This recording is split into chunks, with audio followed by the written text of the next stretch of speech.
In this video, I want to elaborate why you must use the crossing when you're selecting objects to be stretched. When you begin the stretch command, which you can use with the keyboard shortcut S or with the button here in the Modify panel, the command line actually tells you select the objects you want to stretch by using a crossing window or a crossing polygon, which we haven't really discussed yet. So I have to use a crossing window, so that means I pick from right to left to get a crossing. And what's important is that anything that is crossed over are the items that are actually going to be stretched. So those two horizontal red lines are the ones that will actually be stretched. The vertical red line that's fully within inside the box will just simply be moved. So anything inside the box is moved. So I'll finish that selection, press enter to tell it I'm done selecting, pick a base point and stretch it out. And again, you can see the two lines that were actually manipulated were the ones that were crossed over.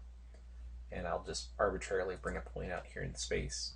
So if I stretch again, a little bit of a different example, I'm going to stretch all the way into here now. So now the two horizontal blue lines are the ones that will be stretched out.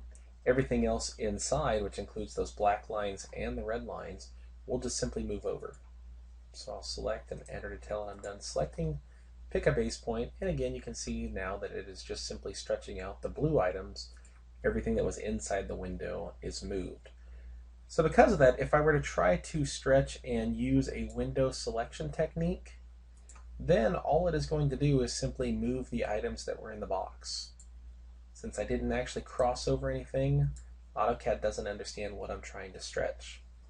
So again, that's why it's very important when you're using the stretch command that you use a crossing window in order to select the objects to be stretched.